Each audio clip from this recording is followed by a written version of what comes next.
it's Drew Bentley here with Learn Guitar with Drew. Today we're going to take a look at the second installment of what is the CAGED system and why do I need to know it. We're going to move the CAGED system through the circle of fifths, which is a fantastic tool to use in general with music. And take a look at how we can start to learn how to move this through some different keys and just one chord at a time. But first, thank you so much for checking out this video. My name is Drew. The channel is Learn Guitar with Drew. If you like what you see, please hit that subscribe button and click the bell for notifications. And in the comment section down below, you'll find links for my websites and other guitar resources. And I do teach guitar lessons as well. If you're interested in lessons, there's plenty of resources down there for that too.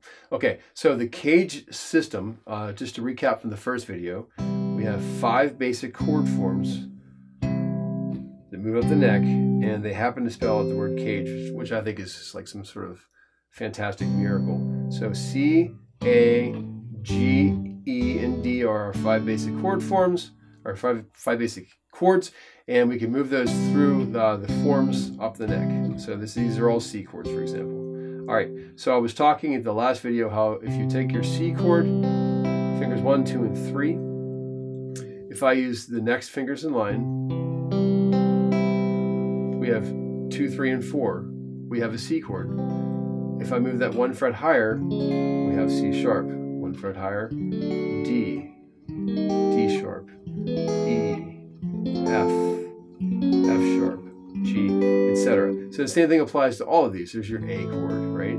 If I move that 1 fret higher, I get A sharp, I get B, I get C, I get C sharp. There's D. Here's the G chord, 1 fret higher, G sharp, and then A sharp, and B, and C, E chord, 1 fret higher, I get F, 1 fret higher, I get F sharp, then I get G, then I get G sharp, then I get A, and the D chord, same thing, there's your D chord. Use the next fingers in line, instead of 1, 2, 3, I'm doing 2, 3, 4. 1 fret higher, I have D sharp, and then E, and then F, and F sharp, etc., etc. So that's the first way you would learn how to move the notes up the fretboard, is just chromatically. You just play 1 fret higher, knowing the notes on the fretboard from east to west. In my world, this is north, this is south, this is east, this is west. So look for the videos on the channel about how to learn the notes on the fretboard, and that will help you to do this as well, and also the lessons on power chords too. They all sort of tie in together. CAGED system probably coming chromatically after those.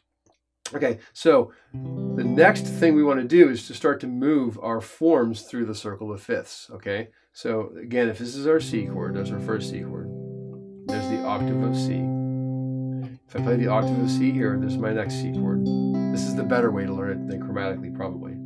If I put my first finger where my third finger is, sort of like a shared apartment building, like that's a shared wall, I get that, which is a G form. This is the octave of C here. Now I have this chord, which is an E form. This is the octave of C here, which is this chord, which is a D form. So there's also different groupings we can do as well, and that will probably be the next video from the series, is how to do the groupings for the CAGED system, so that we can start to break it down, because you don't always have to play all 6 strings. That's sort of overkill.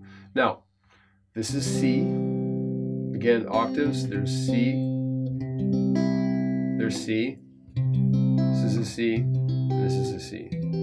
Now, what if I wanted to play through the circle of fifths? Okay, so what we do is we go up 5 notes, C, D, E, F, G. So the key of G is 1 sharp in the circle of fifths. So what we're going to do is we're going to find the lowest note we can on the guitar, going east, to start our circle of our CAGED system crawl up the neck. So there's our open G string, right? So the lowest one we have, we know, is the G form. Okay, these are our octaves. There's the lowest G. Now there's a video on the series on the channel, I'm sorry, about octaves too, so you can look for that as well. So there's the G. Now, if this is a G form, what is the next form of the neck going to be?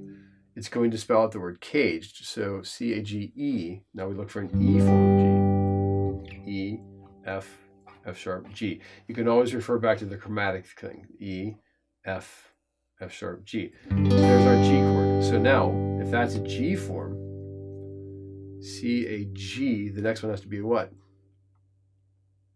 This is an E form, sorry. It's going to be a what? It's going to be a D form. I paused there like you were going to answer me. It's funny. I'm so used to teaching people in person. This is a D form. C-A-G-E-D. Right? So now I can find that by going like this, doing fingers 2, 3, and 4 instead, and moving that the neck chromatically. There's D sharp, E, F, F sharp, G. So there's always that option to just maybe check your homework to see if you're doing it right. There's G, this is an E form, this is a D form. C-A-G-E-D, so the next form is going to be a what? A C, because it has to spell out the word caged. E, D, so the next one's going to be a C form, okay? So what we're going to do is we're going to go chromatically, start with the C chord, do our next fingers in line, fingers 2, 3, and 4, C sharp, D, D sharp, E, F, F sharp, G. There it is. There's our G in a C form. There's a G, G in an E form, G in a D form, G in a C form, because it's following the word cage. Next one's an A, right?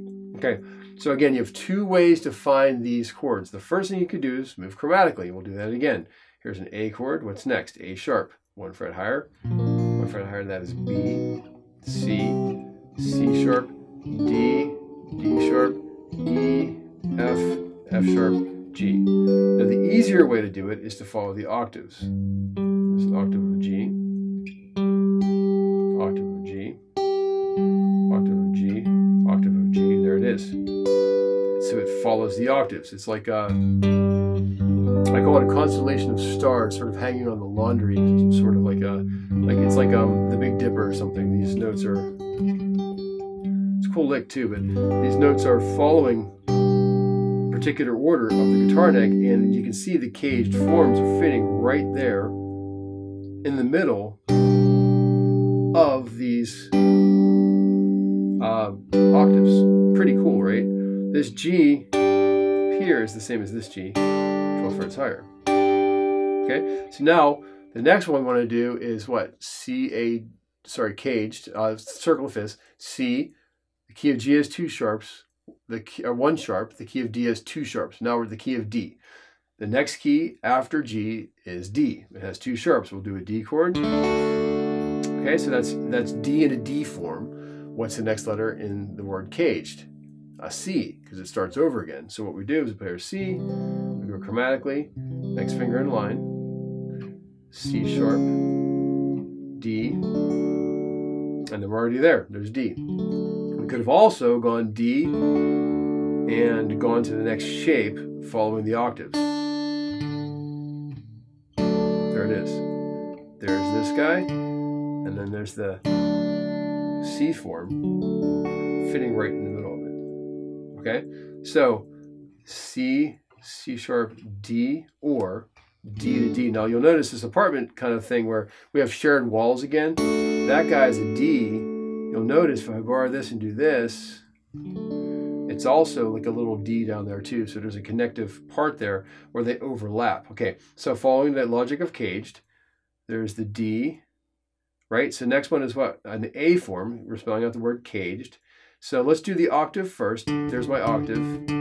Here's the next octave. There's D in an A form. Now we can check our homework. A sharp, B, C, C sharp, D. Okay? Now, spelling out the word caged, C-A-G-E-D. The next one is going to be a what? Sorry, A, this is an A form. Next one has to be a G form following the word caged. Okay, so check this out. This guy's here. I'm going to put my first finger where my third finger was, and there's my G form. Looks just like this. Okay, so the next video is going to talk about different string groupings and specific ways we can approach to play these with different variations, but you can see that that's a G. This is also a G. Okay, and then the next one in line, after the G form, caged, is E. So we can go like this, we can play this octave of D to this octave, and now we're here. So there's our E form, we can check our homework. E, F, F sharp, G, G sharp, A sharp, D, C, C sharp, D. So now we have all the D chords.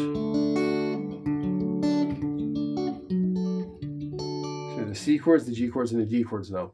What's next in the circle of fifths? D, E, F, G, A.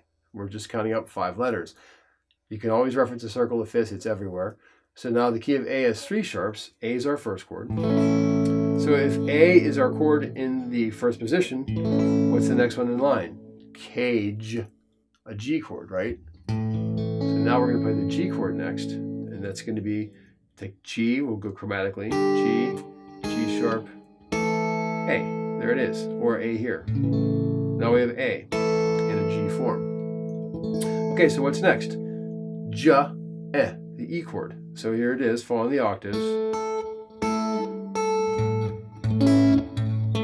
There's our E form. We can check our homework. E, F, F sharp, G, G sharp, A. Okay, now check this out. There's our octaves. We'll go 1 octave higher, and now we have the D form. Check our homework. D, D sharp, E, F, F sharp, G, G sharp, A. This is the octave. Now we have A in this form. So we have an A chord, an A chord, an A chord, an A chord, and an A chord. So as you can see, moving through the circle of fifths to learn these is really valuable because you can take a look at how to play them in every key once you go through all 12, and it's really a good way to try to get out of your comfort zone and playing keys you don't necessarily know. I will say the circle of fourths has a lot of value as well if you move the other direction. The jazz tunes move through fourths. So studying the circle of fourths for things is really cool too. Okay, so let's recap here really quickly. We have 5 forms, C, A, G, E, and D. They always spell the word caged as you move up the neck. So we have the C form, the A form, the G form, the E form, the D form. They're following the octaves. Take a look at my video for octaves. And then if we do that, we can move up the neck for the next chord in line. So C, A, G, E, C, D, E, F, G. The key of G has 1 sharp. And it's G chords. The next letter in line for the word caged is E. Continue on from there. The next letter in circle fifths, G, A, B, C, D. Now we're going to do all the caged chords in the key of D. Then we do all the caged chords in the key of A, then the key of E, then the key of B, and keep rolling around like that until you can play them in all 12 keys. So now you have 2 ways to move the caged forms up the neck. We can do either it by the octaves, or we can just move chromatically to the next one in line. C, C sharp, D, D sharp, E, etc. Okay, and so either way you're going to find your way up the neck, but it's faster to do it through the forms than the chromatic thing. The chromatic thing is like just going 1 fret at a time. Okay, so hopefully that's a helpful tool for you to start to learn the CAGED system even more. The next lesson will be about string groupings and how to put these into different string groupings so we can organize them and really start to open up on how to use these in a functional way on the guitar. Like I said before, if you like what you're hearing on the channel, please hit the subscribe button, click the bell for notifications, give me a like on the like if you don't mind, and I'm looking forward to the next lesson in the series.